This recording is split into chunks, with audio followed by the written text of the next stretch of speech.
Assalamu alaikum wa rahmatullahi wa barakatuh. Welcome, guys.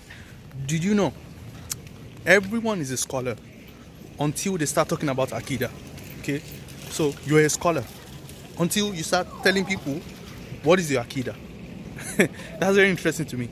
Then you become a heretic, you become a deviant, you become all the names in the books. So think about it like if you're Ashari, the Athari scholars, they are deviants. And to the Atharis also, the Salafis, the Ashari scholars are deviants. And you will see them say this every time. Like, this is deviants, you guys are deviants and stuff like that. So to me, I find it interesting. It doesn't matter how much knowledge you have. It's not a question of ilm. It's a question of kufr. I'm serious, kufr. Like, your beliefs are kufri beliefs. Whoever believes this stuff, whoever denies this stuff, is kafir or something like this. It's always related to kufr. Okay? And it seems to be like now you have a stalemate. You have a stalemate between the Asharis and the Atharis. Both of them claim orthodoxy. So when you go to the Atharis or the Salafis, they will tell you this is orthodoxy. This is the Ahl-Sunnah wal Jama'ah. This is the orthodoxy, and whoever deviates from this has gone astray. The Asharis also, they will claim orthodoxy. In fact, they will claim numbers and the majority and everything. And whoever deviates from this has gone astray also. So much so, I even asked one of my friends, like one brother, he contacted me, and I was asking him this question. I said, okay, fine, we will not agree on this issue, whether you are Ashari or Athari. I asked him, is there any consequence?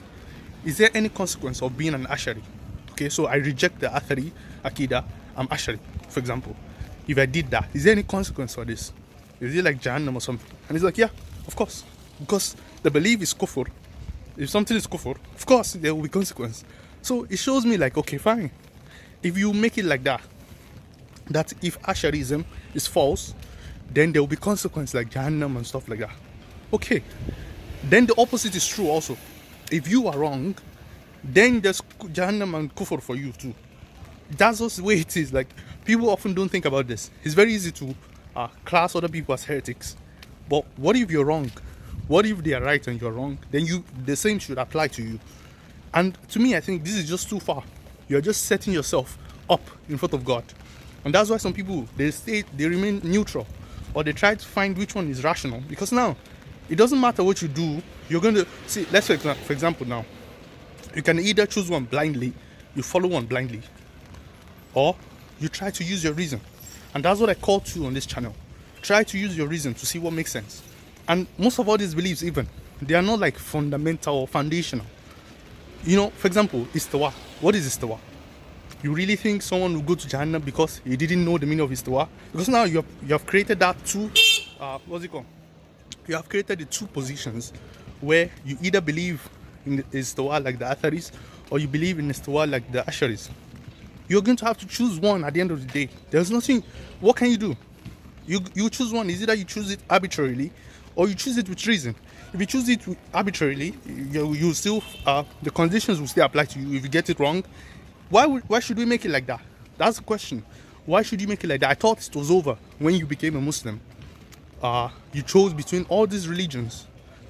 You choose to be a Muslim, not an atheist, not a Christian. You don't believe in all these other beliefs. Okay. I thought that was it. No. You have to know what is istiwa. You have to know many other things. And now some scholars are coming out and saying, you know what? Let's be neutral.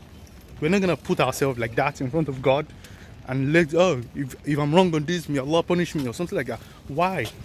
On something that is not necessary. Right? So that's my whole view of this Aqeedah issue. Because I see the way they attack each other. The brothers from both sides. Someone that prays Salah, that believes in Allah and His Messenger, he tries to follow the Messenger. And now you make Aqeedah. Because both camps say Aqeedah is the most important thing. Now, what does it mean? What would it mean like that? It would mean that your scholar, whoever your scholar is, has gotten the most fundamental beliefs wrong. The most fundamental belief in Islam, your scholar doesn't know it. See, your scholar has gotten it wrong. Whoever your scholar is, if it's Ashari or Athari, he has gotten it wrong according to the other people. Anyway, like, he doesn't mean he believes he's gotten it wrong. But according to the other camp, he has gotten it wrong. So what I'm saying is that, you see what I'm saying? it takes someone that is like not in any of the camps to be able to see this. If you are already invested in one of the Aqeedah, you will not see this. You just think like, this guy doesn't see like this is the truth. Of course, I know you believe it's the truth. That's what you say is the truth. Yeah, of course you believe it's the truth, but it doesn't mean it's the truth because the other guys also believe the same. What is the distinction between you and the other guy, between the Ashari and the Athari, in their conviction of what they believe in? What is the difference? They both believe it's the truth objectively. So there's no other way to there's no other way to distinguish them than to just everyone will just pick one side at the end of the day. That's what I'm saying. So why should they be punished for that? Because there's no, both of them seem to be making their own arguments and it will appeal to different people. For example, I'm much more inclined towards the Ashari Aqeedah, maybe because of my background and every other thing. I'm not going to throw that away and say I'll just blindly follow something. The Asharis make more sense to me, but it doesn't mean I accept everything, like absolutely. Because even there's no this notion of this Ashari, you find different spectrum even under Asharism. You find different people they disagree on some part of some issues. So me, I just examine every case independently. I'm not scared of engaging in logical thinking about God, metaphysics and stuff like that. I'm not scared of that.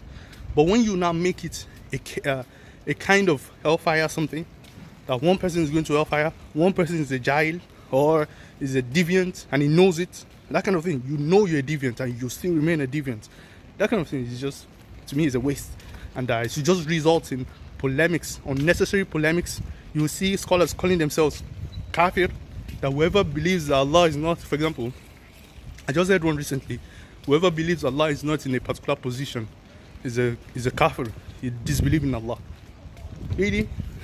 And most people, they don't even listen to the other party. So I just wanted to show this video to you. Whoever your scholar is, you think is there's this notion, if you find yourself in any of the camps, that see if you see that someone is a deviant, you cannot take anything from them. If someone is a deviant, how would you know when he's preaching deviancy? So you should just stay away from him because he's a poison in the water or something like this. So stay away from him completely. So now your scholar is a deviant to those guys, so they shouldn't benefit anything from him because it's gonna poison them with some kind of Aqeedah stuff. So at the end of the day, you just see like you just stay away from their scholars completely, even if they have knowledge of maybe tafsir, they have knowledge because they were sneaking their Aqeedah in there, right? If they have knowledge of hadith, muhaddisun, it doesn't matter. And what seems to be now the case is that people try to find the numbers of the early scholars that can support the Aqeedah. They'll just say, this guy is with us. All the imams, they are with us. You see what they said here, see what they said here. How can that be Ashari Aqeedah? How can be? That's what is going on now. So me, I just think, if you're a young Muslim, don't get yourself involved in all this stuff. Just believe in Allah and His Messenger. Follow the simple beliefs. Okay, simple beliefs like I believe in Allah, I believe in the Messenger, I believe in the Quran. Even though I'm much more inclined to the Ashari Aqeedah, I still accept my fallibility as a human being. That there are some parts that you just have to leave it like, okay, this is what is clear to me.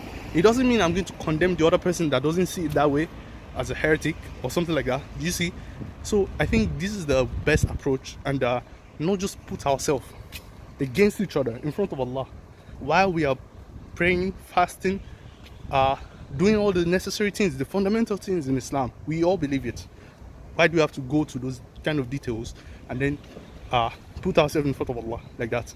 So I just think this is unhelpful for the Muslims and our community or unity, okay? And historically, it has divided us and it continues to do so.